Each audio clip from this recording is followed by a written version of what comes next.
Without fail, the community always has some sort of old Extreme Demon being remade in the community, with updated decoration, gameplay, and usually harder difficulty. These remakes can be made for lots of reasons, anything from getting an old impossible level rated, to simply just money and views, or even to continue the legacy of the original level. Today we'll explore different remakes of iconic Extreme Demons, look at the arguments for and against these levels being necessary to the game, and or beneficial to the community, and probably spark a holy war in the comments. If you enjoyed today's video, please remember to like and subscribe. If all goes well, by the time I've uploaded this video, we have officially surpassed Liechtenstein. So thank you all so much for that incredible milestone that means way more than 40,000, which is also within reach because Liechtenstein only has like a few hundred less than 40,000 residents. I started this year off with about 20,000 subscribers, and I cannot thank you all enough for the support I've gotten this year, and hey, maybe we'll make it to 50k by the end of the year, who knows. And without further ado, let's get into the video. So first I want to look at some different kinds of old Extreme Demon remakes that have popped up over the last 2 years, as illustrated by different remakes of Phobos, because there are an incredible amount of them. First would be one that is faithful to the original. Example for this I'll use is Titan by the Purgatory. Just for the purposes of this video, I'd consider a faithful remake to be something that is built off of the old gameplay structure. In other words, it's the same gameplay but maybe a bit harder, maybe a bit easier, maybe a little less janky. Perhaps a couple notorious parts are replaced, and the decoration is mostly the same story. Maybe it's a bit changed up, but overall it sticks with the same theming, the same structures and everything, just sort of it's a version of the level that is updated with the times, and ideally executed in a somewhat better manner. These are not often usually depicted as sequels. They're basically just the same level with more or less spikes, or maybe some stuff changed. I will say a lot of these have some of the funniest names, like sometimes it'll just be the original level with X or infinity at the end, or maybe even the word unleash. These can be made for whatever reason. Sometimes it's just for fun, like in the case of Titan, where it's much easier, and not necessarily a project that is meant to be particularly ambitious and make a huge impact on the community. Sometimes they're made for old impossible levels, or just levels that haven't been verified in their previous state that wouldn't hold up to rate standards today, and so an updated version of the level is made in order to get it verified and rated, which is also often pretty cool, but sometimes these are just made for clout, and the quality sort of reflects that. Another kind of remake would be one that sort of embellishes or fixes the original concept. This type and the next one are a little rarer, and sometimes are considered sequels to the original level. Yes, we're talking about sequels in this video as well. I do consider them at least somewhat remakes of the original level, because the very nature of calling it a sequel ties it to the original level,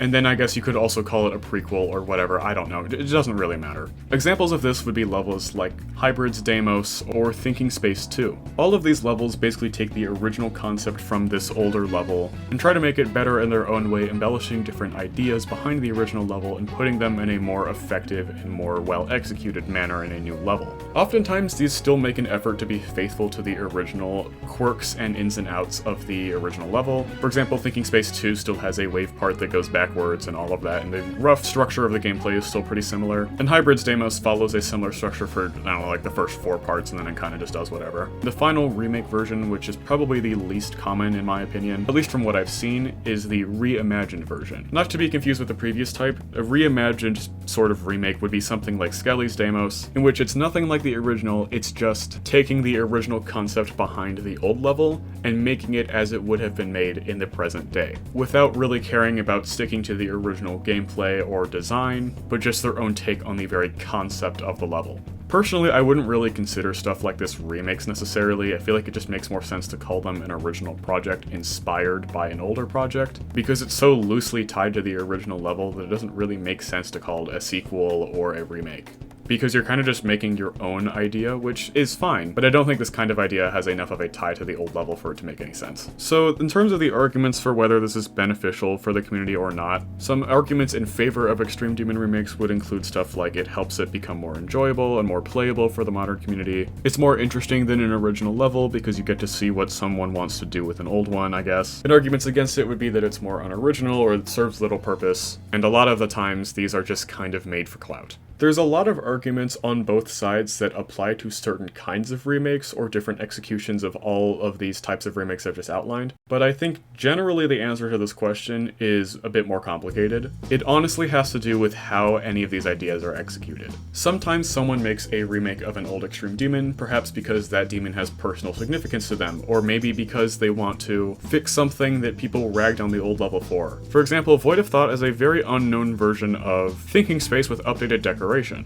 Remakes of old levels that were never verified can also sometimes be made competently, but there are also times that they're very clearly made just to get the #1 spot or drive community discourse. And a lot of the times, if there isn't that much passion behind a level, outside of it being a big community name, then generally it doesn't really land as well with the community and ends up just sort of being completely useless. For example, Grief is a remake of Slaughterhouse that icecave very clearly wanted to make to pay homage to the original level, which was also made by him of course, and it doesn't necessarily matter to him whether it's rated or whether it's top 1 or not. Something like Abyss of Darkness might be much more of a situation where the host kind of just wants the level to gain a bunch of attention, therefore doesn't necessarily care what state the level is in when it comes out. So I'm going to go through a bunch of different examples to sort of illustrate what I'm talking about. First up we have Thinking Space 2, which is kind of weird to call a sequel to Thinking Space. The gameplay makes sense as a sequel to Thinking Space, because it generally follows the same pattern, and the main weirdness, for me at least, is the fact that the decoration is like modern, good decoration. I actually personally think this is some really cool decoration, by the way,